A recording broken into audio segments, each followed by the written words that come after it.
নারায়ণং নমস্কৃত্যং নরং চৈব নরোত্তমং দেবীং সরস্বতীং ব্যাসং ততো জয়মুদীরয়ে নষ্টপ্রায়েষু অভদ্রেষু নিত্যং ভাগবত সেবয়া ভগবত উত্তম শ্লোকে ভক্তির্ভবতি নৈষ্টিকী মূকং করোতি বাচালং পঙ্গুং লঙ্ঘায়তে গিরিম যৎকৃপাতমহং বন্দে পরমানন্দ মাধবম শ্রীচৈতন্য ঈশ্বরম শ্রীগুরুদীনতারিণম। ওম নমো ভগবতে বাসুদেবায়। ওম নমো ভগবতে বাসুদেবায়। ওম নমো ভগবতে বাসুদেবায়।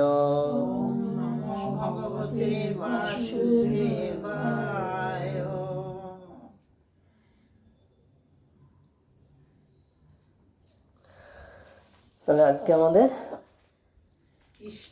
ষষ্ঠ দিন, না? পঞ্চম প্রশ্ন। পঞ্চম প্রশ্ন। পঞ্চম না, আজকে ষষ্ঠ। ষষ্ঠ। আজকে ষষ্ঠ। হরে কৃষ্ণ। ভুল বলে। তো আমরা কালকে কি নিয়ে আলোচনা করছিলাম? জীবনের লীলা। হ্যাঁ, আমাদের যে প্রশ্ন ছিল যে পরমেশ্বর ভগবান কৃষ্ণ যেসব লীলা করেছিলেন সেই লীলার বর্ণনা বিস্তারিতভাবে বলুন, তাই না? তো আমরা কালকে কৃষ্ণের লীলা আলোচনা করেছি, আজকে আবার কিছুটা করব। সবই তো কৃষ্ণের লীলা, কৃষ্ণ আর কৃষ্ণের অবতারদের লীলা, এই নিয়েই তো ভাগবতম। তা আমরা আজকে কৃষ্ণের কিছু লীলা আলোচনা করব। তারপরে যে পঞ্চম প্রশ্ন, পরমেশ্বর ভগবানের অবতারদের যে লীলা, সেইগুলো আমরা কালকে আলোচনা করব। আজকে আমরা শুরু করব, কালকে আমরা আলোচনা করব। আচ্ছা, তো এখন কালকে আমরা করছিলাম ব্রহ্মা বিমোহন লীলা, তাই না? ব্রহ্মাকে বিমোহিত করছেন কৃষ্ণ। তো আমরা সেখানে দেখলাম যে ব্রহ্মা, যিনি সৃষ্টিকর্তা, জড়জগৎ সৃষ্টি করছেন, তিনি কৃষ্ণের দ্বারায় বিমোহিত হয়ে গেলেন। কৃষ্ণের লীলা বুঝতে পারলেন না। তো এই হচ্ছে পরমেশ্বর ভগবান, যে দেবতা অসুর সকলেই মোহিত হয়ে যায় ভগবানের লীলা, বুঝতে পারে না। আমাদের তো কোনো কথাই নেই, তাই না? তা আমরা সেখানে দেখলাম যে অঘাসুরকে যে বধ করলো কৃষ্ণ, তারপরে এই ব্রহ্মা বিমোহন লীলা হলো। তো যখন এই সময়টা যে গোপেদেরকে চুরি করার পরে, বালকদের বাছুরদেরকে চুরি করার পরে যে যখন ফিরে আসছে দেখে আবার গিয়ে দেখছে এই যে সময়টা, এই সময়টা আমাদের সময়ে 1 বছর চলে গেছে, 1টা বছর চলে গেছে। আর ভগবান কি করলেন তখন, যখন ব্রহ্মা চুরি করে নিয়ে গেছেন সখাদেরকে আর বাচ্চাদেরকে, তখন কৃষ্ণ নিজে শরীর থেকেই সব নিজেই প্রকাশ হয়েছেন। গোবালক, সখা, আর হচ্ছে গোপাল বাচ্চারা, গাভীর বাচ্চারা, তো সবই কৃষ্ণ। তো তখন এই যে 1টা বছর এই একটা বছর কি হলো, কৃষ্ণ নিজেই বৃন্দাবনে লীলাবিলাস করলেন, আবির বাচ্চা আর গোপেদের বাচ্চা হিসাবে।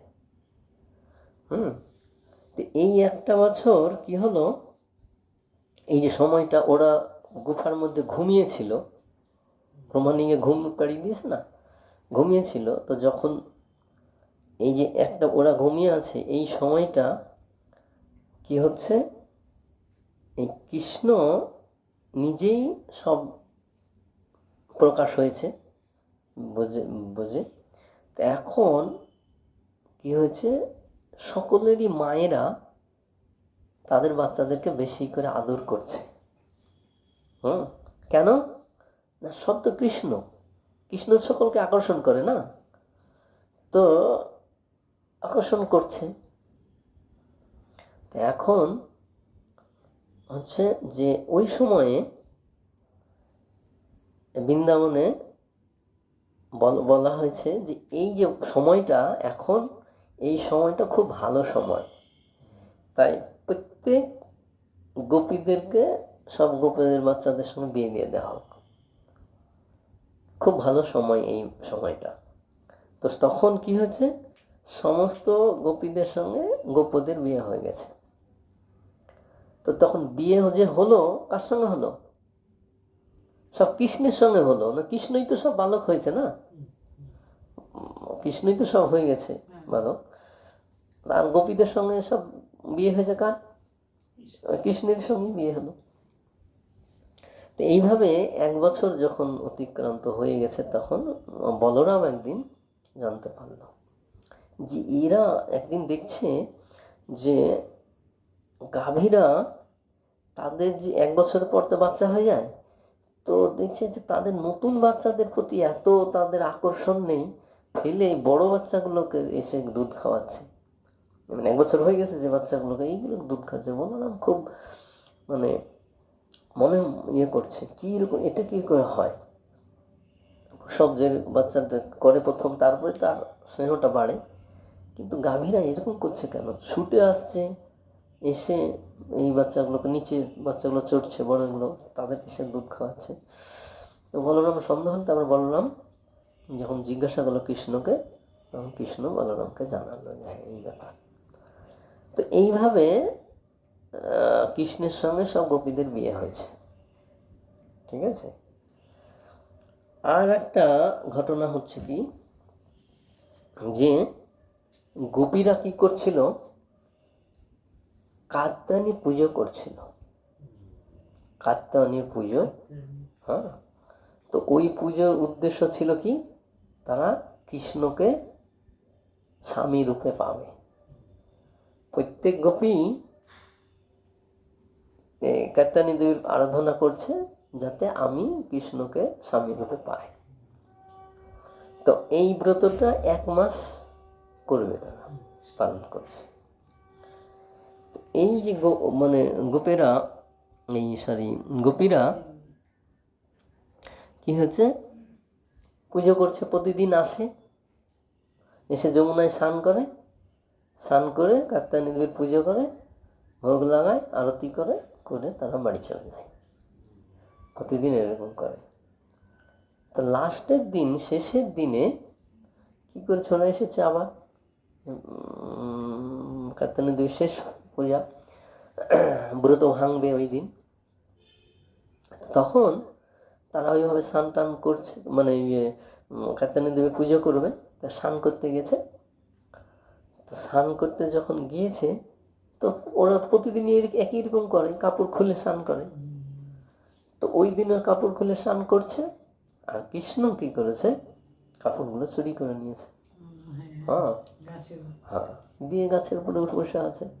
তো ওরা যখন স্নান করে আসছে, তখন দেখছে কাপড় নেই। তো কাপড় নেই, ভারী ওদের পড়ে গেছে, লজ্জায় এখন আমি যাব, উঠবো কি করে। তখন কৃষ্ণ দেখছে, ওরা গোপীরা দেখছে কৃষ্ণ গাছের উপরে বসে আছে, কাপড় নেই। তো ওকে জল থেকেই বলছে, আমাদের কাপড়গুলো দিয়ে দাও, না হলে আমরা উঠবো কি করে জল থেকে, লজ্জায়। তো তো কৃষ্ণ বলছে না, এসে নিয়ে যাও, যার যার কাপড় সে এসে নিয়ে যাও। তো তখন বলছে আমরা যাবো কি করে লজ্জায় স্নান করতে, এই তোমার কাছে কাপড় নিতে। তো তখন কৃষ্ণ বলছে যে তোমরা কেন কাপড় খুলে স্নান করতে গেছো? কাপড় পরে স্নান করবে আর একটা কাপড় নিয়ে আসবে। তো তখন বলছে না, দেবো না, তোমরা এসে নিয়ে যাও।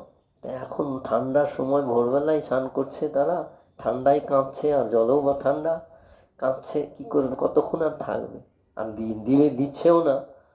তো এখন তো ভারী মুশকিল পড়ে গেছে, ওরা কি করি এখন লজ্জায়। আর যখন যত বেলা হবে আরো সব লোকজন চলে আসবে, ভারী মুশকিল। তখন লজ্জা টজ্জা ঢেকে আর কি দিয়ে ওরা গাটাকে ঢেকে নিয়ে আসছে কৃষ্ণের কাছে। দেয়, এবার দিয়ে দাও। বলছে না, তোমরা জলে স্নান করেছো তো তোমরা অপরাধ করেছো। জলের একজন দেবতা আছে, হ্যাঁ, জলের দেবতার নাম কি? বরুণ দেব। বরুণ দেব, তোমরা বরুণ দেবের চরণে অপরাধ করেছো। তো সেই জন্যে তোমাদেরকে ক্ষমা চাইতে হবে বরুণ দেবের কাছে। বলছে আমরা বরুণ দেবকে পাবো কোথায়? বলছে জলের দেব জলেই আছে, তোমরা 2 হাত তুলে বরুণ দেবকে প্রণাম করো। আর লজ্জায় কি করে, ওর তো হাত ঢেকে আছে শরীরকে 2 হাত দিয়ে, তো লজ্জায় কি করে হাত তুলবে? তো এখন বলছে না, আগে অপরাধ ক্ষমা হবে, তারপরে না, তোমরা অপরাধ করেছো বরুণের চরণে। তখন গোপীরা আর কোনো রাস্তা পায়নি, তখন কি করেছে, ওরা 2 হাত তুলে বরুণদেবকে প্রণাম করেছে।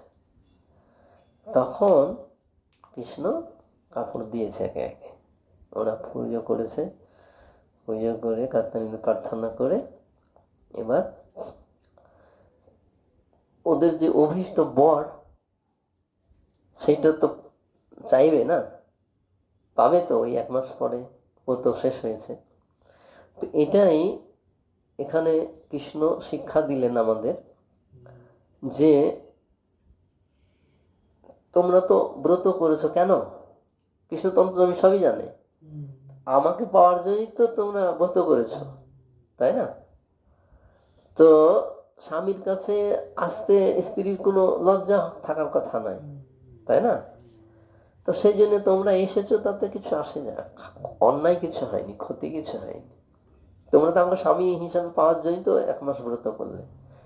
তো তোমরা যে আমার কাছে এসেছো উলঙ্গ অবস্থায়, এতে লজ্জার কিছু নেই, কারণ আমি তো তোমাদের স্বামী হয়েই গিয়েছি, যেহেতু তোমরা আমাকে চেয়েছো, তো সেই জন্য অসুবিধা নাই। কিন্তু আর একটা শিক্ষা হচ্ছে কি, যে এই জলে উলঙ্গ হয়ে স্নান করা উচিত নয়। শুধু জলে বলে না, যে কোনো জায়গায় যখনই হোক, কারণ জলের দেবতা বরুণ দেবের অসম্মান করা হয়, অশ্রদ্ধা করা হয়, সেই জন্যে উলঙ্গ হয়ে আমাদের স্নান করা উচিত নয়। কৃষ্ণ শিক্ষা দিলেন যে এইভাবে গোপীরা এই বস্ত্রহরণ, চিরহরণ, বস্ত্রহরণ লীলা করে কৃষ্ণ শিক্ষা দিলেন যে উলঙ্গ হয়ে স্নান করা উচিত নয়। তো এটা আগে ছিল, বৈদিক সমাজ ব্যবস্থা এটা ছিল। যেন আমরা দেখেছি যে ব্যাসদেবের পুত্র সুখদেব যখন চলে যাচ্ছে, তখন ওরা লজ্জা বোধ করেনি, তাই না? কারণ ওর দৃষ্টিতে কাম ভাব ছিল না, ও তো উন্নত স্তরে ছিল, কিন্তু ব্যাসদেবকে দেখে ওরা বস্ত্র জড়িয়েছে শরীরে। তো এটা বৈদিক সমাজ ব্যবস্থা ছিল আগে, কিন্তু কৃষ্ণ সেটাকে বন্ধ করে দিলেন। কারণ কৃষ্ণ হচ্ছে আমাদেরকে ধর্ম সম্বন্ধে জানান, তো ধর্মটা কি জিনিস, তো নিজে শিক্ষা না দিলে তো শেখানো যাবে না, তাই না? তো নিজেই ওই জন্য শিক্ষা দিলেন। আর কি হলে আরেকটা লীলা করলেন কৃষ্ণ, যে এই যে গোপীরা তাকে স্বামী রূপে পেতে চেয়েছে, তো সেই জন্যে কৃষ্ণ কি করলেন, রাস নৃত্য করলেন, সমস্ত গোপীদেরকে ডেকে নৃত্য করছে। রাত্রিবেলায়, জ্যোৎস্না রাত্রে, পূর্ণিমার দিনে সব গোপীদেরকে ডেকেছে। ডেকে প্রত্যেক গোপীর সঙ্গে কৃষ্ণ আছে, রাধারানীর সঙ্গেও আছে, আর প্রত্যেক গোপীর পাশে পাশে কৃষ্ণ আছে। তো সুন্দর নৃত্য চলছে, খুব আনন্দ হচ্ছে, জ্যোৎস্না রাত্রি। আর সকলেই মনে খুব আনন্দ, কৃষ্ণকে পেয়ে গেছি আমি, কৃষ্ণ আমার। তো এইভাবে যখন তারা করছে আনন্দ, তখন সে গোপীদের মনে একটা অহংকার চলে এসছে। ওরা কিন্তু বুঝতে পারছে না যে আমার কাছে ছাড়া আমার পাশে যে গোপী আছে তার কাছেও কৃষ্ণ আছে। ওরা সেটা বুঝতেই পারছে না, মনে করছে আমার কাছেই আছে কৃষ্ণ, আমার সঙ্গেই নৃত্য করছে। তো কেউ কাউকে বুঝতে পারছে না। তো তখন সব গোপীরা কি করছে, অহংকার হয়েছে যে আমি কত ভাগ্যবান যে আমার সঙ্গেই কৃষ্ণ শুধু নৃত্য করছে, আমি কৃষ্ণকে পেয়েছি। না, সকলেই তো চেয়েছে না স্বামী রূপে। তো সেই জন্য কৃষ্ণ সেইভাবেই তার কাছে উপস্থিত হয়েছে। তো সকলেই মনে করছে যে আমার কাছে কৃষ্ণ আছে, আমি কত ভাগ্যবান। তো এখন ভগবান সব সহ্য করতে পারে, এই অহংকার তিনি সহ্য করতে পারেন। তখন ভগবান কি করলেন, ওই রাসমণ্ডপ থেকে অন্তর্ধান হয়ে গেলেন, রাধারানীকে নিয়ে চলে গেলেন। রাধারানীকে নিয়ে চলে গেলেন, আর সব গোপীরা তখন থেকে গেল, কৃষ্ণ নেই। সব গোপীরা তখন হাই হাই করছে, গেল কোথায়, গেল কোথায়, কৃষ্ণ কোথায় গেল। তো সব খুঁজতে বেরিয়েছে, কৃষ্ণ কোথায় গেল। আর কৃষ্ণ তো রাধারানীকে নিয়ে চলে যাচ্ছে। তো কিছু দূর যাওয়ার পরে রাধারানীর মনেও অহংকার চলে এসছে। হ্যাঁ, রাধারানীর মনে অহংকার এসেছে যে আমি সত্যি গোপীদের মধ্যে সত্যি শ্রেষ্ঠ, কারণ কৃষ্ণ সব গোপীকে ছেড়ে আমাকে শুধু নিয়ে এলো, তো আমি ওদের চাইতেও বেশি ভাগ্যবান। তখন কৃষ্ণ কি করলো, রাধারানীর ভাবটা বুঝতে পেরে কৃষ্ণ ওখান থেকে উধাও হয়ে গেল। এখন রাধারানী একা, ও তো অনেক দূরে চলে এসেছে, নিয়ে চলে এসছে ওনাকে। এখন রাধারানীও একা। তো এখন সব গোপীরা খুঁজছে খুঁজছে, কৃষ্ণ করতে করতে রাধারানীকেও পেয়ে গেছে। তো যে আমাদের কৃষ্ণ কোথায়, কৃষ্ণ কোথায়, সবাই তো কৃষ্ণকে খোঁজ করছে, নাই খোঁজ খোঁজ খোঁজ। তো কৃষ্ণ মানে পরীক্ষা করছে ওদেরকে, যে ওরা যে শ্রেষ্ঠ ভক্ত সেইটা প্রমাণ করে দিচ্ছে কৃষ্ণ। তো কৃষ্ণ কি করেছে, ওই রাস্তায় এসে চতুর্ভুজ নারায়ণ রূপে দাঁড়িয়ে গেছে। দ্বিভুজ শ্যামসুন্দর মুরলীধর কৃষ্ণ চতুর্ভুজ নারায়ণ রূপে দাঁড়িয়ে আছে। তখন গোপীরা খুঁজতে খুঁজতে গিয়ে বিষ্ণুকে দর্শন হয়েছে, নারায়ণকে প্রণাম করেছে। প্রণাম করে বলছে, আমাদের কৃষ্ণকে দেখেছেন আপনি, কোথায়, কোন দিকে গিয়েছে? কৃষ্ণ বলছে, না আমি দেখি, চলে গেছে। নারায়ণ ভগবান বিষ্ণু, হ্যাঁ, ভগবান আরাধ্য দেব, ওর কোনো ভুরুক্ষেপ নেই, চলে গেছে। তারপরে খুঁজতে খুঁজতে রাধারানী যখন এসেছে, তখন কৃষ্ণ নিজেকে লুকিয়ে রাখতে পারেনি। তখন রাধারানীর কাছে কৃষ্ণ প্রকাশ পেয়ে গেছে, দুই দ্বিভুজ হয়ে গেছে। তখন রাধারানী পেয়ে গেল। এভাবে কৃষ্ণ দেখালো যে অহংকার করলে আমাকে পাবে না। আর এই যে প্রেমের উৎকৃষ্ট যে ভাব, মহাভাব স্বরূপিণী রাধা ঠাকুরানী, রাধারানী যে সবচাইতে শ্রেষ্ঠ এবং ওনার যে ভাব সবচাইতে উচ্চ স্তরের, সেইটা তিনি প্রমাণ করালেন এখানে, যে তিনি নিজেকে লুকিয়ে রাখতে পারলেন না। চতুর্ভুজ নারায়ণ থেকে আবার দ্বিভুজ শ্যামসুন্দর হয়ে গেল। তো এইভাবে কৃষ্ণ ব্রজভূমিতে বিভিন্নভাবে লীলা করছেন আর ব্রজবাসীদের আনন্দ বিধান করছেন। তো আমরা কিছু লীলা আলোচনা করে তারপরে আমরা অবতারদের লীলায় যাব। তারপরে কি হলো,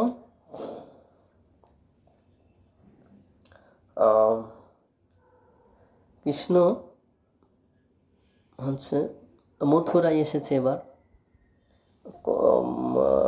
হচ্ছে কৃষ্ণকে তো মারতে পারলো না কংস, তো বড় হয়ে গেছে তখন। তো তারপরে তখন কংস কি করেছে, মিটিং করেছে তার অনুচরদের সঙ্গে, তার মন্ত্রী পরিষদদের সঙ্গে করে পরামর্শ করে ওকে কি করে এখানে নিয়ে আসা যায়, দিয়ে মারা যায়, সেই প্ল্যান করছে। তো এখন কৃষ্ণকে মথুরায় নিয়ে আসতে হবে। এখন কে যাবে আনতে? কে যাবে আনতে? তো সেই নিয়ে আলোচনা হচ্ছে। তখন অক্রুরকে নিযুক্ত করা হয়েছে। অক্রুর হচ্ছে কৃষ্ণের সম্পর্কে কাকা হয়। তো এই অক্রুরের হচ্ছে সঙ্গে বসুদেবের খুব ছিল। বসুদেব না নন্দ মহারাজের সঙ্গে, বসুদেবদের সঙ্গে খুব ছিল, মানে সম্পর্ক ছিল খুব ঘনিষ্ঠ। ওই হিসাবে কাকা হয় আর কি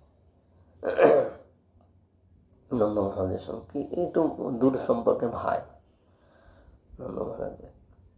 তো সেই হিসাবে অক্রুরকে পাঠাচ্ছে যে আপনাকে যেতে হবে কৃষ্ণ বলরামকে নিয়ে আসার জন্য।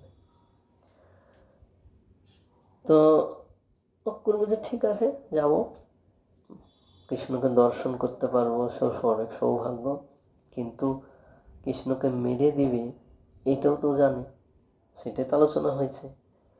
তো উনি বলছে যে আমি নিয়ে আসবো কৃষ্ণ বলরামকে, এনে তাদের আমার হাতে তাদের মৃত্যু হবে। তো এই চিন্তা করে বলছে না, ওদেরকে নিয়ে এসে অন্য জায়গায় সরিয়ে দেবো, যাতে আর মথুরায় না আসে। সেই জন্যে উনি বলে ঠিক আছে, যাব। তখন মথুরায় গিয়েছে, এই মথুরা থেকে অক্রুর রথ নিয়ে গিয়েছে, গিয়ে নন্দ মহারাজের উপরে উঠেছে। তারপর ওখানে নন্দ মহারাজ সৎকার করেছে সব। তারপরে খাওয়া দাওয়া হয়েছে, বিশ্রাম হয়েছে। এবার কৃষ্ণ বলরামকে নিয়ে আসবে বলেছে। তো এখন হচ্ছে যে একটা অনুষ্ঠান হবে, সেই অনুষ্ঠানে কৃষ্ণ আর বলরামের নিমন্ত্রণ দিয়েছে, সেই জন্য আমি নিতে এসেছি। তো নন্দ মহারাজ বলছে যে তাহলে আমরাও যাব, অনুষ্ঠান যখন হবে কৃষ্ণ বলরাম যাবে, তো আমরাও যাব। বলে ঠিক আছে, তো আমি কৃষ্ণ বলরামকে নিয়ে যাব, আপনারা আসুন। তো ওইখানে একটা অনুষ্ঠান হবে, যে ওই দিন ওই হচ্ছে বিষ্ণুর ধেনু ওখানে আছে, অর্থাৎ পরশুরামের ধেনু ওখানে আছে। সেই ধনুষ যজ্ঞ হবে ওখানে। সেই যজ্ঞে সমস্ত প্রজারা নিমন্ত্রিত থাকবে, আর ওইটা অনুষ্ঠান হবে। আর যারা মল্লযুদ্ধ করে তাদের যুদ্ধ হবে, তো সবাই দর্শন করবে, সেই জন্যই অনুষ্ঠান ধনুষ যজ্ঞ উপলক্ষে।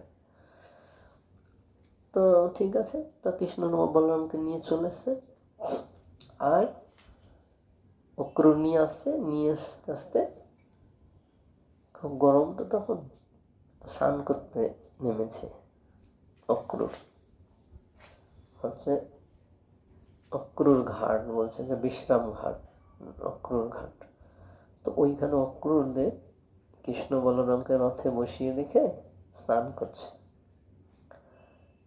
যখন স্নান করে ডুব মেরেছে তখন দেখছে কৃষ্ণ বলরাম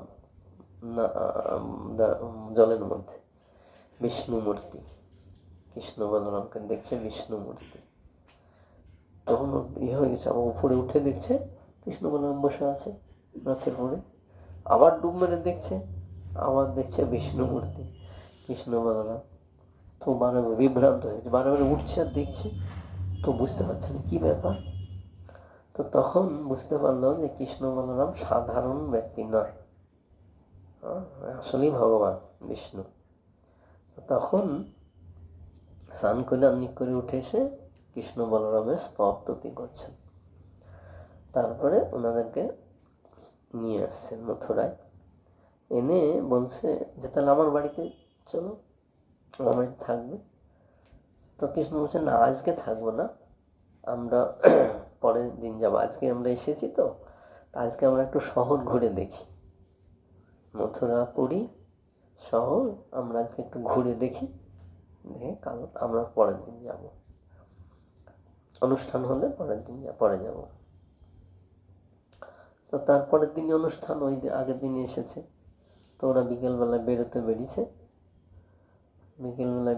বেরিয়েছে, তো হচ্ছে সামনেখানে একটা ধোপা পড়েছে, ধোপা কৃষ্ণের এই হচ্ছে কংসের কাপড় নিয়ে যাচ্ছে। তো কংসের কাপড় নিয়ে যাচ্ছে, তখন বলছে আমাদেরকে একটা কাপড় দাও না, আমরা দুই ভাই পরবো, শহরে এসেছি, একটু রাজার কাছে যাব, একটু আমাদেরকে যেন ভালো দেখতে লাগে, রাজবেশ একটু ভালো লাগে, এই শহরে চাকচিক্য আমাদেরকে একটু করে দাও, আর দুটো কাপড় দাও, আমরা করি। মানে রাজার কাপড় পরবে, যে গোয়ালা গ্রামের ছেলে, আসপদ্দা দেখো, উল্টো পাল্টা বলতে লেগেছে। কৃষ্ণ তখন এক থাপ্পড় মেরেছে, পড়ে মরে গেছে ধোপাটা। সবাই দেখেছে, অবাক হয়ে গেছে, আরে একটা বাচ্চা ছেলে এক থাপ্পড়ে মরে গেল ধোপা। তারপরে তখন ওরা নিজের পছন্দ মতন সব কাপড় নিয়ে এক দর্জির দোকানে গিয়েছে, বলছে যে আমাদের এই পোশাক বানিয়ে দাও, কেটে উঠে ভালো করে। তখন দর্জি দেখেছে ধোপাকে মেরে এক চর মেরে ফেলেছে। তো তখন দর্জি ভয়ে ভয়ে ওদেরকে কাপড় কেটে কুটে সেলাই করে দিয়েছে, খুব সুন্দর পরে, খুব ভালো লাগছে। তখন পানের দোকানে গেছে, আমাদের কাছে পান দাও না, খাই, মুখ লাল করে দিই। তো পানওয়ালাও দেখেছে ওই ঘটনাটা, আর খুব কৃষ্ণ বল দেখতে খুব সুন্দর, তো দেখছে ভালো, দিয়েছে পান। তো খুব আশীর্বাদ করেছে, তোমার মঙ্গল হবে, ভালো হবে। তারপরে চলে আসছে, তখন দেখছে এই কুবজা যাচ্ছে, চন্দন নিয়ে কুবজা যাচ্ছে, কুজ আছে পিছিয়ে ঝুঁকে যাচ্ছে। তো তখন কৃষ্ণ বলছে যে ও সুন্দরী, তা আমাদেরকে একটু দাও না চন্দন, আমরা একটু মাখি। তো কৃষ্ণ বলরামের রূপ দেখে ও মুগ্ধ হয়ে গেছে। তখন বলছে দেখো, তোমরা আমাকে এরকম বলো না তো, আমি কি সুন্দরী তাই বলছো যে সুন্দরী? তো আমি চন্দন দিব তোমাদেরকে, এটা তো হচ্ছে রাজার গায়ে মাখানো হয়, তোমাদেরকে মাখাবো? তো বলছে ঠিক আছে, দিচ্ছি তোমাদেরকে মাখিয়ে। তো তার আগে কি করেছে, সুন্দরী বলেছে না, তো তখন ওর রাগ হয়ে গেছে।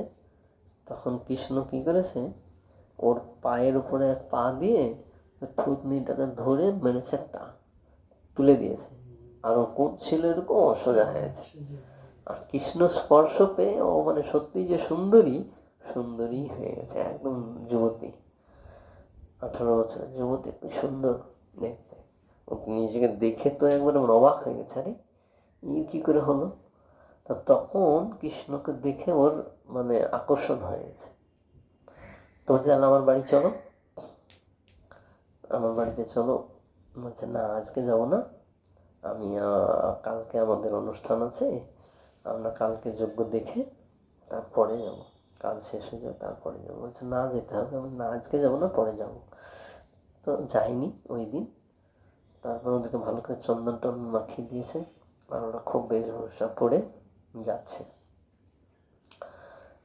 তারপরে হচ্ছে কি কি বলে, ওই যজ্ঞ ধেনু যেখানে আছে সেটা এত ভারী, মানে 10-12 জন লাগে ওটাকে উঠাতে, এত ভারী। তো সেই ধনুষ যজ্ঞ হবে। তো ওই ধনুষটা গিয়েছে দেখতে কৃষ্ণ বলরাম। তো ওইখানে প্রহরী আছে, যজ্ঞ হবে আর পরের দিন, আর ওকে বেশ সুন্দর করে সাজানো হয়েছে, ডেকোরেশন করে রাখা হয়েছে, প্রহরী রাখা আছে। তো ওরা বলছে যাবো, আমি দেখতে যাবো কালকে যে যজ্ঞ হবে, ধনুষ যজ্ঞ দেখতে যাবো। তো তখন বলছে না, কাউরি যাওয়া হবে না, অনুমতি নেই। আরে অনুমতি আমাদেরকে আবার কে অনুমতি দেবে, আমরা আবার কার অনুমতি নেব? তো যাও সরে যাও, আমি দেখতে যাবো। ওরা যেতে দিচ্ছে না, বাস সবকে মেরে দিয়েছে, থাপ্পড় মেরে দিয়েছে। গিয়েছে, গিয়ে ধনুকটাকে তুলে কৃষ্ণ জয়া পড়াতে গিয়েছে, একটা মর করে ভেঙেছে, বিশাল শব্দ হয়ে ভেঙে গেছে।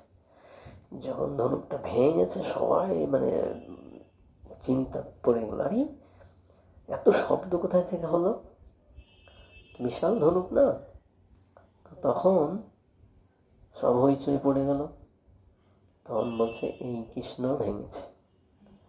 তো কৃষ্ণ যে সর্বশক্তিমান ওরা আগে থেকেই জানতো, গোকুলে সব অসুরগুলোকে মেরেছে, ওরা জানতো যে কৃষ্ণ এত শক্তিশালী। ওকে মারতে পারেনি বলেই এই ধনুষ যজ্ঞ অজুহাতে তাকে খেয়ে নিয়ে মারবে। তো তখন তো হইচই পড়ে গেল, কৃষ্ণ বলরাম ভেঙে ফেলেছে কৃষ্ণ ধনুষ যজ্ঞ। তখন এবার কৃষ্ণ বলরামকে মানে পরের দিন হবে, যজ্ঞ হবে, নিয়ে যাবে, তো ভেঙে গেছে ধনু, কিছু করার নাই। তো তখন ওরা মল্লযুদ্ধর আয়োজন করেছিল। তো ওরা কৃষ্ণকে মারার জন্য কি করলো, ওই পাগলা হাতি সামনেখানে নিয়ে এলো। তার নাম হচ্ছে কুবলয়া পীর। পাগলা হাতিটার নাম হচ্ছে কুবলয়া পীর, হাতিটার নাম। তাই কুবলয়া এসেছে আর ছেড়ে দিয়েছে ওকে, কৃষ্ণ বলরাম মারবে। তো পাগলা, ওর তো ইয়ে নেই, মানে ইয়ে নেই, মানে স্বাভাবিক নেই, পাগলা তো হয়ে আছে, এখন মারবে। তো কৃষ্ণ তখন কি করেছে, সামনে এসেছে আর কৃষ্ণ পেটের তলে চলে গেছে। ওকে সুর দিয়ে ধরবে, ও পেটের তলে ঢুকে গেছে, ধরতে পারেনি। আর ওই পিছন থেকে পেটের ভিতর বেরিয়ে দাঁতটাকে ধরেছে, ধরে উপড়িয়ে দিয়েছে একটা দাঁতকে উপড়ে দিয়েছে। তারপরে বলরাম আর একটা দাঁত ধরেছে, দুইজনের দুটো দাঁতকে উপড়ে দিয়ে ওই দাঁত দিয়ে পিটিয়ে হাতিটাকে মেরে দিয়েছে। ওদের তখন একদম মানে মাথা গরম হয়ে গেছে, কংসের সব সভাসদদের যে সর্বনাশ, এই পাগলা হাতিকে মেরে ফেললো, এত শক্তি। তবুও তারা মানে প্রকাশ করছে না, কৃষ্ণকে মারবে, আরো প্ল্যান করে রেখেছে। তারপরে এইবার রাজসভার সামনে এসে কি হচ্ছে, ওই মল্লযোদ্ধাদের চামর মুষ্টি যে আছে, সব 6 জন ওদের মল্লযোদ্ধা। তো এবার চামর মুষ্টিক হচ্ছে সবচেয়ে বড় শক্তিশালী। তো আগে চামড়ের সঙ্গে লড়াই হবে, মুষ্টিকের সঙ্গে লড়াই হবে, তারপরে ফরফর হবে। তা এখন এই যে কৃষ্ণ আসছে, এইটা সব ব্রজবাসীরা দেখছে, এই মথুরাবাসীরা, আর ব্রজবাসীরাও এসে গেছে গরুর গাড়িতে করে। তো এসে সব ওই যোগ অনুষ্ঠানে সব অংশ নিয়েছে। তো এক একজন এক একটা ভাবে কৃষ্ণ আর বলরামকে দেখছে।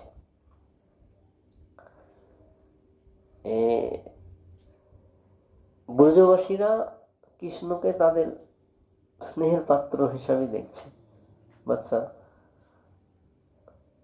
ছেলের মতনই দেখছে। আর যারা রমণীরা ছিল মথুরার, তারা তাকে দেখছে যে এত মানে নরম, এত কোমল শিশু, এদের সঙ্গে যুদ্ধ করবে, এটা ঠিক না। ওরাও বলছে, ব্রজবাসীরাও সেটাই বলছে, গোপেরা, যে এটা ঠিক না, কৃষ্ণের সঙ্গে এরকম একটা শক্তিশালী সমানে সমানে যুদ্ধ হয় ঠিক আছে, এটা অসমানে যুদ্ধ, এটা ঠিক না, ঠিক করছে না। ওরাও কৃষ্ণকে দেখে আলাদা, ওদের একটা ভাব, মানে তার সৌন্দর্য দেখে। আর এরা যারা যোদ্ধা আছে চামর মুষ্টি, ওরা ওকে বজ্রের মতন দেখছে, ভয় যে এদের হাতে আমার প্রাণ যাবে, এত শক্তিশালী দেখছে ওদেরকে। এইরকম একই কৃষ্ণ এক একজন এক একভাবে দর্শন করছে। তো তারপরে তখন সিদ্ধান্ত হলো যে চামরের সঙ্গে কৃষ্ণের আর মুষ্টিকের সঙ্গে বলরামের যুদ্ধ। তো তখন সকলেই মানে এটা ন্যায়সঙ্গত নয় বলে জানাচ্ছে, কিন্তু রাজার আদেশ, রাজার ইচ্ছা, দেখবে যুদ্ধ, সকলেই দেখবে। তো তখন শুরু হলো যুদ্ধ, কৃষ্ণর সঙ্গে চামর আর বলরামের সঙ্গে মুষ্টিকা, এই যুদ্ধ চলছে। কৃষ্ণ একবার ফেলে দেয়, ও একবার বাছার মারে, এরকম করে কিছুক্ষণ চলার পরে কৃষ্ণ মানে 2-3 আছাড়ে একদম ওকে কাবু করে দিয়ে, ঘুষি দিয়ে মেরে বাস দুটোকেই শেষ করে দিল, দুই ভাই। তারপর আরো 4টে আছে, আরো 2জন এসেছে, ওই দুটোকেও শেষ করে দিল। তারপরে পরের দুটো এসেছে, ও দুটোকেও, 6টা ছিল, তিনবারে 6টাকে মেরে দিল। আর এইবার কংস কি করেছে, আচ্ছা ওদেরকে বন্দি করো, ধরো, বন্দি করো, মারো, সব সৈন্যদেরকে বলছে। সঙ্গে সঙ্গে কৃষ্ণ কি করেছে, উঠে গিয়ে কংসকে ওই সিংহাসন থেকে ধরে 2 ঘুষি মেরে ফেলে দিয়েছে, নিচে পড়ে গেছে। তখন কৃষ্ণ এসে ওকে ঘুষি দিয়ে মেরে কংসকে মেরে ফেলল। তারপরে আর কি করবে, রাজাই তো মরে গেল, এখন যে জিতলো সেই রাজা।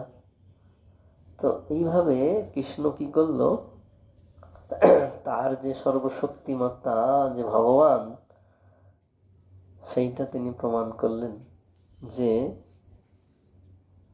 দুষ্টের দমন, শিষ্টের পালন, তাই না? যে দুষ্ট ও সারা জীবন প্রজাদেরকে কষ্টই দিয়ে গেছে, তো সেই জন্যে তার বিনাশ করার দরকার, ধর্ম সংস্থাপন করার জন্য। এবার সুষ্ঠুভাবে মথুরাবাসীরা বসবাস করতে পারবে। তো এইভাবে কৃষ্ণ লীলা করলেন। তো তারপরে আমরা এবার চলে যাব, কৃষ্ণের লীলা আমরা পেলাম, আরো আছে অনেক, প্রচুর লীলা আছে কৃষ্ণের। তো আমরা এবার চলে যাব 5 নম্বর প্রশ্ন। কি ছিল 5 নম্বর প্রশ্ন? হচ্ছে ভগবানের অবতারদের যে লীলা, আচ্ছা স্বয়ং কৃষ্ণ লীলা করলেন 4 নম্বরে, 5 নম্বরে অবতার। তা আমার অসংখ্য অবতার আছে, ভাগবতমে বলছে অসংখ্য, শেষ নেই। হ্যাঁ, তো আমরা কিছু কিছু অবতারদের আলোচনা আমরা করব। তো এখানে আমরা দেখছি যে অবতার বলতে গেলে এখানে অনেকই অবতার আছে। তার মধ্যে আমরা সাধারণত যেগুলো জানি, যে মৎস্য অবতার, কুর্ম অবতার, তাই না? তারপরে হচ্ছে বরাহ অবতার, নৃসিংহ অবতার, বামন অবতার, সব আছে না? তো আমরা এই অবতারের আলোচনা আমরা আজকে কিছুটা করে কালকে পুরোটা করব। তারপরে আমরা শেষ যে প্রশ্ন, সেই প্রশ্নটা পুরো কালকে আলোচনা করব। শেষ প্রশ্নটা কি ছিল? যে হচ্ছে এই যে কৃষ্ণ যখন চলে গেলেন তখন সনাতন ধর্ম কার আশ্রয় নিয়েছে, তাই না? সনাতন ধর্ম কার আশ্রয় নিয়েছে সেইটা আমরা কালকে শেষ করবো, এটা বলে ওটা দিয়ে। তো আমরা আজকে অবতারদের লীলা আমরা পড়ি, দেখি। তো আমরা দেখছি মৎস্য অবতার। মৎস্য অবতার ভগবানের। তো এই অবতারে ভগবান কি করলেন? এই অবতারে ভগবান এই সৃষ্টির সমস্ত জীব বা বীজকে রক্ষা করলেন, ঔষধি আর বীজ রক্ষা করলেন। হ্যাঁ, এই যে হচ্ছে ওই সময়ে যে মনু ছিল, বৈবস্বত মনু আমলে যে মনু ছিল, ওই মনুকে তিনি রক্ষা করলেন এই মৎস্য রূপে প্রলয়ের সময়।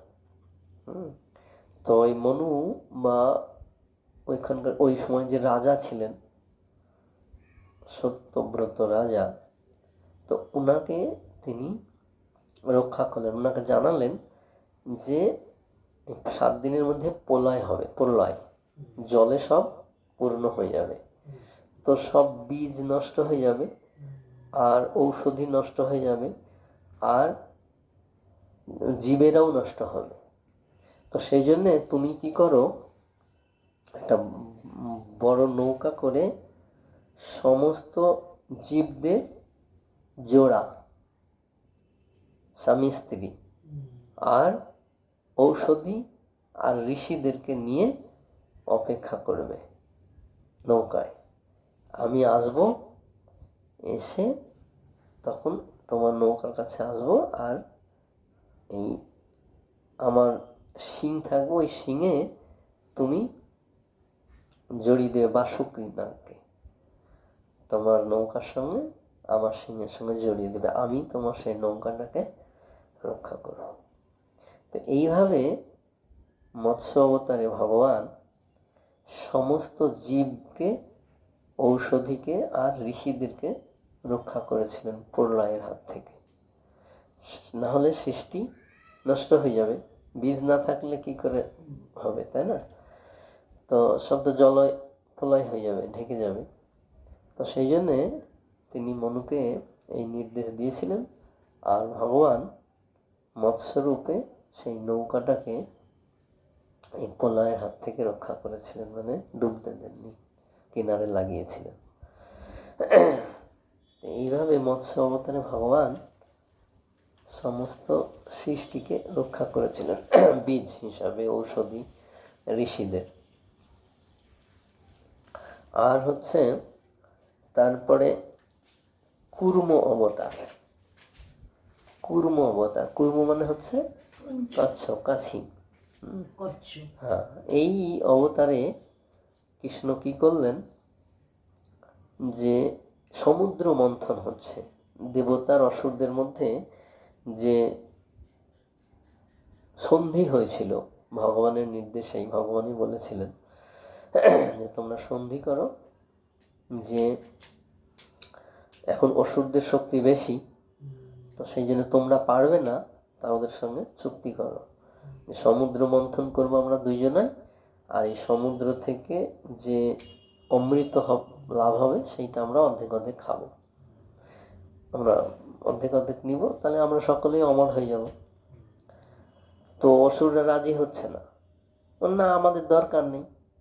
কারণ হচ্ছে যে অসুরদের যে গুরু শুক্রাচার্য, তিনি সঞ্জীবনী মন্ত্র জানতেন। হ্যাঁ, যে মন্ত্রটা মৃত শরীরকে বাঁচিয়ে দিতে পারে। তো বলছে আমাদের গুরুদেব আছে, আমাদের অসুবিধা কোথায়?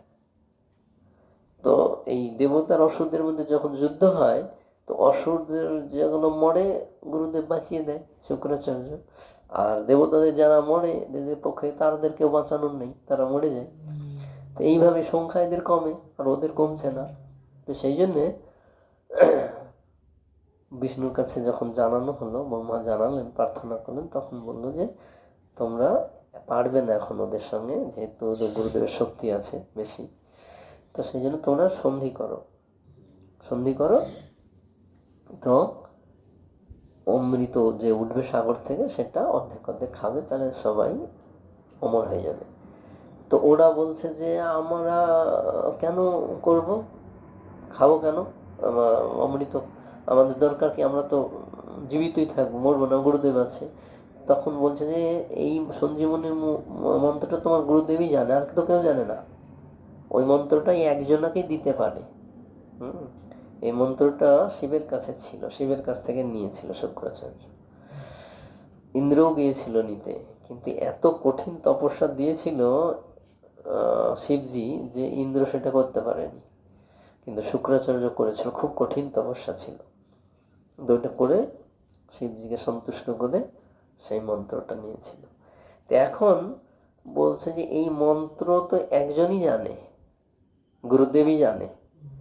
তো ওই মন্ত্রটা যদি অন্য কাউকে না দেবে তাহলে তার কেউ পাবে না, আর তোমার গুরুদেবের একদিন না একদিন তো মৃত্যু হবে, তাই না?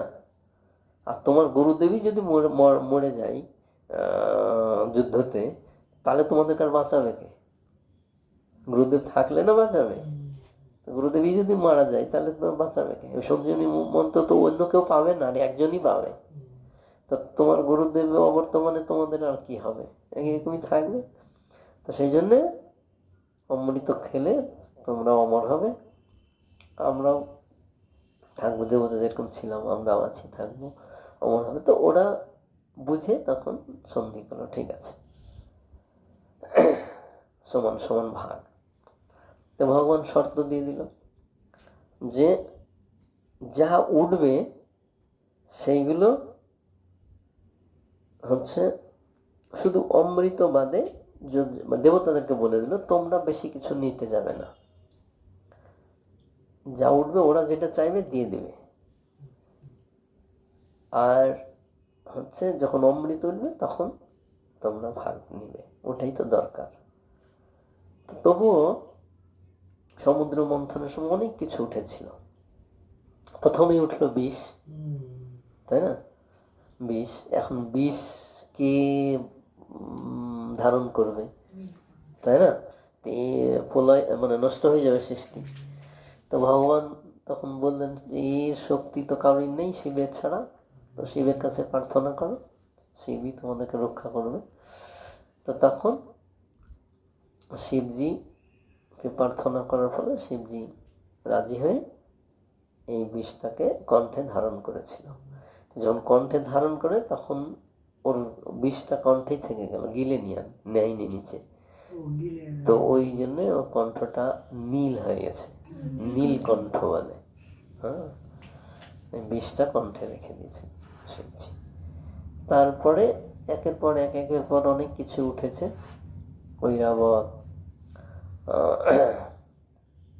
তারপরে অশ্ব, অনেক কিছু উঠেছে। তারপরে লক্ষ্মী দেবী উঠেছে। তাই এখন লক্ষ্মী দেবীকে সবাই নেওয়ার জন্য, অসুররা নেওয়ার জন্য চেষ্টা করছে। তা অ্যাকচুয়ালি লক্ষ্মী দেবী তো আর সাধারণ নয়, উনি তো নারায়ণের শক্তি, তো কে সকলকে যাবে? তো সেই জন্যে স্বয়ংবর সভা হয়েছে, যাকে পছন্দ করবে তাকেই স্বামী হিসেবে, সেই তার স্বামী হবে। তো লক্ষ্মী দেবী তো নিজের স্বামীকেই স্বামী বলে বরণ করবে, তাই না? তো অসুরদেরকে নিবে না দেবতাদেরকে নিবে। তো তখন বিষ্ণু মালা দিয়েছে স্বামী, লক্ষ্মী দেবী পেল। তারপরে হচ্ছে ঐরাবত উঠেছে, হ্যাঁ, তো ওটা ইন্দ্র নিয়েছে। অশ্ব উঠেছে, সেটা ওরা নিয়েছে, ওরা যা যা উঠেছে নিচ্ছে অনেক কিছু। তারপরে এবার যখন অমৃত উঠেছে তখন অসুররা কি করেছে, ওই ধন্বন্তরীর হাত থেকে ছিনিয়ে নিয়ে তারা পালিয়ে গেছে। তো ওই পালিয়ে সবাই ছুটছে ওদের পিছনে পিছনে, তখন দেবতারা হাই হাই করছে যে আমরা কষ্ট করলাম, সকলেই অর্ধেক অর্ধেক ভাগ নিব, তো তার জন্যে আমাদের বঞ্চিত করছে ওরা। তো আর অসুরদের স্বভাবটাই এইরকম। অসুরদের স্বভাবটাই হচ্ছে যে জোর করে দখল করা, সম্প্রীতে নয়। যদিও শর্তটা তাই ছিল অর্ধেক অর্ধেক। এখন যে নিয়ে পালিয়েছে ওর চাইতে যে শক্তিশালী ও আবার ওর কাছ থেকে কেড়ে নিচ্ছে, ও আবার যার একজন শক্তিশালী ওর কাছে কেড়ে নিচ্ছে, তো ওদের মধ্যে কাড়াকাড়ি শুরু হয়ে গেছে। খেতে কেউ পাচ্ছে না, নিয়ে যে গিয়েছে খেতে কেউ পাচ্ছে না। তখন দেবতারা বিষ্ণুর কাছে, ভগবানের কাছে গিয়ে প্রার্থনা করছে কি করবো এখন, আমাদের তো সার্থক মানে মানে কষ্ট করাই হলো, আমরা তো ফল পেলাম না। তোর কোনো চিন্তা নেই, তোমরা চুপচাপ থাকো, ব্যবস্থা আমি করে দিচ্ছি। তাই বলে বিষ্ণু কি করলেন, কৃষ্ণ মোহিনী রূপ ধারণ করলেন। মোহিনী রূপ ধারণ করে এবার অসুরদের কাছে গিয়ে নাচছে। তো তখন ওরা, অসুরদের স্বভাবিত ভোগ করার ইচ্ছা, ওরা মানে মোহিনীকে দেখে মানে পাগল হয়ে গেছে, যে সর্বনাশ, কি কোথায় থেকে আসলে অপসাদা। তো সবাই চাইছে আমি ভোগ করবো, আমি ভোগ করবো, আমি বিয়ে করবো। তো তখন বলছে, ওরা সবাই বলছে ঠিক আছে, তো তোমরা মানে আমাকে বিশ্বাস করো না, কারণ আমি হচ্ছি পতিতা, তো আমার মানে চরিত্র ঠিক নেই, তো সেই জন্য আমাকে বিশ্বাস করো না। ওরা কি করেছে, ওরা মানে ওকে দেখে এত মুগ্ধ হয়ে গেছে যে ওরা ভুলে গেছে যে অমৃত খেতে হবে। তো অমৃতর পাত্রটা ওই ইয়েকেই দিচ্ছে, মোহিনীকে দিচ্ছে, যে তুমি যা করবে করো, তোমাকে আমরা চাই। তো বলছে তা আমাকে তোমরা বিশ্বাস করো না, কারণ পতিতাদেরকে বিশ্বাস করা ঠিক নয়, তাদের চরিত্র ঠিক নেই না, সৎ নাই তারা, তো তারা বিশ্বাস করে। ভগবান নিজে সব বলে দিছে, কিন্তু কিন্তু ওরা বুঝতে পারছে না, মোহিত হয়ে গেছে দেখে। তো তখন বলছে তুমি যা বলবে তাই হবে, দেখো আমি যেটা করবো সেটা তোমরা মেনে নিবে তো? বলছে হ্যাঁ তাই নেব। তো ঠিক আছে, তোমরা এক লাইনে সারি হয়ে বসো, আর দেবতারা এক সারি হয়ে বসো।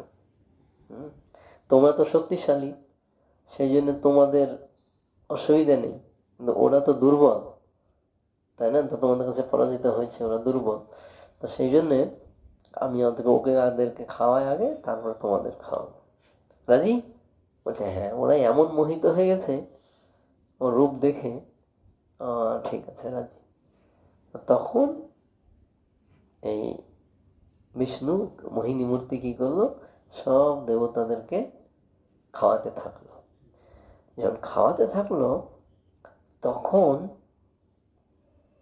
রাহু দেখছে, আরে দেবতারা তো সব খেয়ে নিচ্ছে, আমরা তো বাদ পড়ে যাবো, ফাঁকা, আমাদের তো থাকবে না কিছু। ও ফট করে উঠে ও দেশ মানে রূপ বদলিয়ে ফেলেছে, দেবতাদের রূপ ধরে সূর্য চন্দ্রের মাঝখানে বসে গেছে। যখন বসে গেছে তখন একের পর এক দিয়ে আসছে, আর ওকেও দিয়েছে রাহু তখন এরকম করে খাচ্ছে, যেমনি খাচ্ছে সবাই গিয়েছে গলাতে, তখন জানি এই আমাদের দলের নয়, এ কি করে আসলো আমাদের দলে। তো মোহিনী রূপ মূর্তি কি করেছে, সরাসরি নিজের রূপ ধারণ করেছে, চতুর্ভুজ নারায়ণ রূপ ধারণ করে সুদর্শন দিয়ে গলাটাকে কেটে দিয়েছে। গলাটাকে কেটে ওই পর্যন্ত গিয়েছে, এইটুক এই উপর দিকটা জীবিত আছে, ধরটা পড়ে মরে গেল। তখন তো সব দেবতারা ইয়েরা অসুররা হাই হাই করতে লাগলো, আর অমৃত সব দেবতার খাই দিয়েছে, ঝামেলা শুরু হয়ে গেল। তো এইভাবে ভগবান অসুরদেরকে বঞ্চিত করলেন অমৃত থেকে। তো এটা ভগবানের পক্ষপাতিত্ব নয়। হ্যাঁ, আমরা বলতে পারি যে দুই পক্ষই পরিশ্রম করলো, ফল দুই পক্ষেরই পাওয়া উচিত, তাই না? কিন্তু ভগবান পক্ষপাতিত্ব করেননি এই কারণে যে ভগবানের কাছে সবাই সমান। তো যে ভগবানের আইন মানে সে তা ভগবানের প্রিয় হয়, তাই না? ভগবানের কৃপা পায়। আর যে আইন মানে না, তা ধর্ম পালন করে না, তার বিপদ হয়। তো যেহেতু ভগবানের শর্ত তারা ভেঙেছে, পালন করেনি, তাই তারা অমৃত থেকে বঞ্চিত হয়েছে। আর যদি তাদেরকে অমৃত দিতই ভগবান, তাহলে তো অসুর রাজ্যই চলতো, ধর্মরাজ্য চলতো না, তাই না? তো ওরাও অমর হয়ে থাকতো, সব সময় অসুরদের প্রভাব থাকতো। তো সেই জন্যে ভগবান অসুরদেরকে বঞ্চিত করলেন, যেহেতু তারা শর্তটা ভেঙেছিলেন। তো এইভাবে আমরা দেখতে পাই ভগবানের বিভিন্ন লীলা যে আমাদেরকে সবসময় শিক্ষা দেয়। ধর্মকে সংস্থাপন করে ভগবান, আর দুষ্টদেরকে বিনাশ করেন, সেই সঙ্গে আমাদেরকে শিক্ষাও দেন যে আমার আইন, আমার নির্দেশ যদি পালন করে কেউ, তার অসুবিধা হবে না, তার কষ্ট হবে না, সে সবসময় সুখে শান্তিতে আনন্দে থাকবে। আর যে আমার নির্দেশের অমান্য করবে, লঙ্ঘন করবে, তার কষ্ট, তার বিপদ। তো এইভাবে ভগবান বিভিন্ন লীলার মাধ্যমে আমাদেরকে শিক্ষা দিচ্ছেন, আর এই অধর্মকে সরিয়ে ধর্মের প্রতিষ্ঠা করছেন। তো এইভাবে আমরা দেখতে পাই যে এই যে ভগবান যে লীলা করছেন আর ভগবানের অবতাররা যে লীলা করছেন, সবই এই ভাগবতমের মধ্যেই আছে। আর সেটাই হচ্ছে ভাগবতম, যেখানে ভগবান আর ভক্তের মধ্যে যে প্রেমের ভালোবাসা, আদান প্রদান, ভক্তি যে ভাব, ভগবানের প্রতি যে ভক্তি, শ্রদ্ধা, শুদ্ধ ভক্তি, যে ভগবানকেও আকর্ষণ করে, সেইটা এই ভাগবতম দেখাচ্ছে, দিচ্ছে। সেটাই হচ্ছে ভগবান। ভাগবতম স্বয়ং নিজে ভক্তের সঙ্গে যে প্রেমের যে আদান প্রদান, প্রেমের যে রসের আস্বাদন, সেটা তিনি নিজে আস্বাদন করছেন আর ভক্তদেরকেও আস্বাদন করাচ্ছেন। তো এইভাবে আমাদের এই ভাগবতম শুরু হয়েছে, যাতে আমরা প্রতিদিন এই ভাগবতম যদি শ্রবণ করি, তাহলে কি হবে, আমাদের এই যে জড় বিষয়ের যে আসক্তি, এটা কাটতে থাকবে, অসৎ বাসনাগুলো চলে যাবে, আমাদের শুদ্ধ চেতনা আসবে, ভগবানের প্রতি আমাদের ভক্তি, প্রেম জাগরিত হবে।